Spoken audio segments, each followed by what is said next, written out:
व्याप्ती मोठी असल्याचं म्हटलं जात आहे, काय नेमकी माहिती आहे? अतिशय गंभीर असा विषय आहे, अतिशय घृणास्पद असा विषय आहे.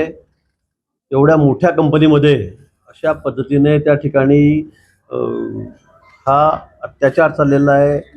धर्मांतरणासाठी त्या ठिकाणी वाटेल तसे प्रयोग केले जात आहेत, नोकरीचं आमिष दाखवलं जात आहे, देवदेवतांबद्दल अतिशय आपल्या घाणेरडं बोललं जात आहे. मला वाटतं यापेक्षा गंभीर विषय दुसरा असू शकत नाही. म्हणून या संदर्भामध्ये माननीय मुख्यमंत्री महोदय अतिशय गंभीर दखल घेतलेली आहे.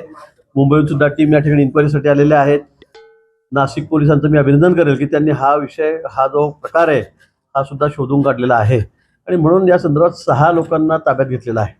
त्यांची कसून चौकशी सुरू आहे आणि मला वाटतं याची व्याप्ती खरंच ही मोठी असू शकेल, मोठी असेल, निश्चित असेल आणि म्हणून त्या संदर्भामध्ये सगळ्या चौकशा सुरू आहेत. आणि म्हणजे मुलींना गोमांस खायला घालणं, त्यांना महिनाभर रोजे पकडायला लावायचं, त्यांना नमाज पडायला लावायची आणि धर्मांतरण करायचं, म्हणजे हा प्रकार खरं म्हणजे अशी कल्पनाही करता येत नाही. आणि एवढ्या मोठ्या कंपनीमध्ये अशा पद्धतीने सगळे हे त्या ठिकाणचे लोक करतायत, काही अधिकारी करतायत, काही वरिष्ठ अधिकारी आहेत त्या ठिकाणी महिला, त्यांच्याकडे तक्रार करून सुद्धा त्यांनी या संदर्भामध्ये कुठली दखल घेतलेली नाही. त्यांच्यावर सुद्धा गुन्हा दाखल करण्यात आलेला आहे आणि अतिशय सगळ्या गांभीर्याने सगळ्या विषयाची चौकशी या ठिकाणी सुरू आहे. मला वाटतं पुढच्या काळामध्ये सुद्धा अजून काही लोक यामध्ये निष्पन्न होतील.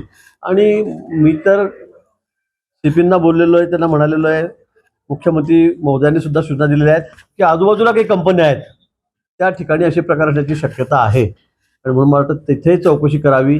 अन्यथा जे पीडित असेल त्यांनी पुढे यावं, त्यांचं नाव गुप्त ठेवण्यात येईल.